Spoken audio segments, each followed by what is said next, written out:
Andy Einhorn, Huntington Beach.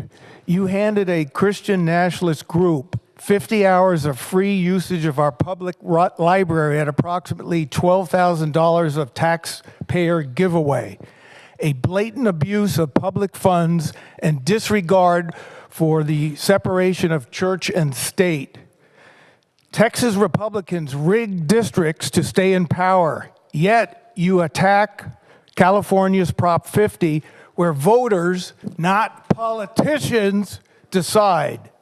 Tonight you will burn $250,000 on an air show EIR without telling us the hidden costs of police, fire, and cleanup from your air show settlement debacle. The Surf Museum is late on rent.